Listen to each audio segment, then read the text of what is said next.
Saturday morning, and again, it is a weather impact day. We've got a lot to go through. Yeah.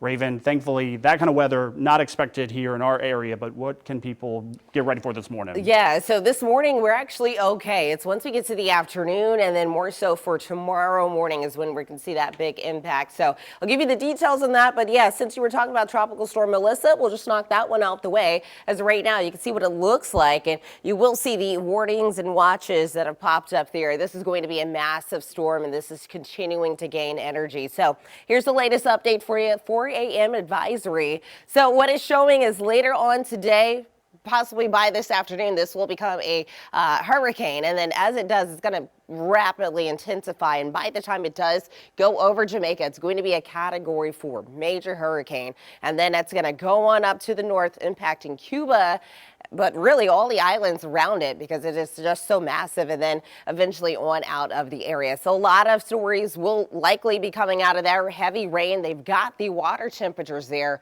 but for us, we are not expecting those impacts. So let's talk about our severe weather threat for today. As of right now, we're looking at a level 2 chance of seeing some severe weather.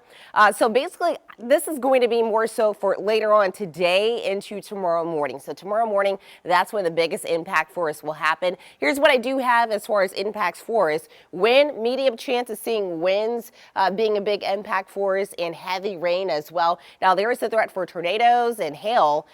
Those are on the lower end as of right now. So let's talk about where we're sitting at right now. Out the door, you are just fine. Few lighter showers, though, trying to develop. A lot of those aren't really holding together. Some of those may not even be reaching the ground, but we are off to a quiet start. So if you do have some early morning plans, you're okay. Here's where the rain and storms are. It is just on off to our west, and so Texas really getting in. You can see how it's curved like that, kind of bowing around, but they're looking at some tornado warnings that have already popped up. Areas in pink, those are thunderstorm watches. So putting the tracking on this is obviously going to change. It's not perfect, but likely going to see that line of storms reach us by the time we get to the afternoon. So we got a few hours left to go, several hours left to go. Let's put this into motion. This is the high resolution model. This is going to bring in some new data every single hour. So here's 1 p.m. Likely going to see some showers on the North Shore. At this point, mostly cloudy skies for you, so it's going to look very dark out there.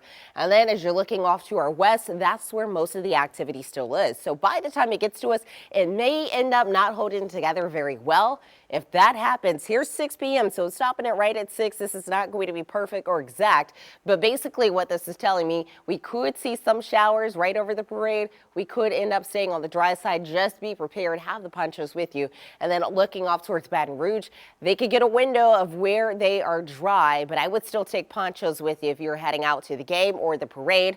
But I do think most of the activity, though, may end up weakening by the time it does reach our area. Here's round 2, the main event for us. This is early Sunday morning. So after that rolls through, we got another one setting up just off to the west again. Here's 3 a.m. Sunday, just on the other side of Baton Rouge. See how it's setting up just like that. Let's put this into motion. Here's 6 a.m. So I'm saying after 4 a.m. is when we'll likely start to see some rain. The strongest line likely going to move through by about 6 a.m. for us. That's when that heavy rain will happen. That's when we could see some of that severe weather forming as well. And then the strongest of the line, that's moving on off to us after about 9 a.m. But we're still dealing with lingering showers and thunderstorms for the afternoon. So the event is not done. So if you're tailgating for tomorrow's game, just know probably going to run into some rain. I know it's a late game, but still you're going to look at some rain. But heading to the game, likely going to run into showers, thunderstorms. After the game, though, I think most of that should be cleared and out of the area. So basic timing for today, this morning, you're good. First half of the day, you're fine. But it's once we do get to about 4 p.m. and beyond, that's when we'll start to see some scattered showers and thunderstorms, but more so for tomorrow morning.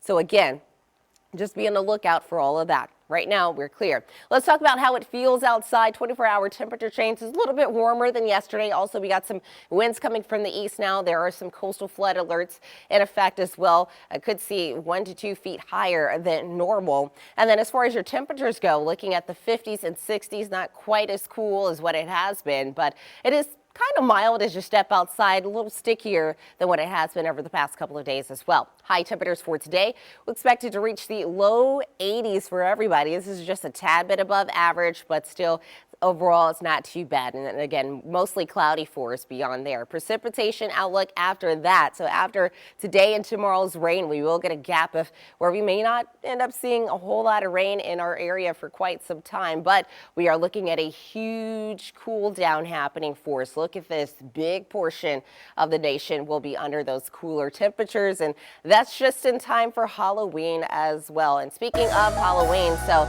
again, on your 7-day forecast, impact day for today and tomorrow for the storms happening later on today, early tomorrow morning. But look what happens as we get to Wednesday. 60s. Yeah, I took us out of the 70s for the second half of the week. And then, yes, we're going to start off on the cooler side. So just get ready for that. But again, storms for today, we'll have more focus on that coming up.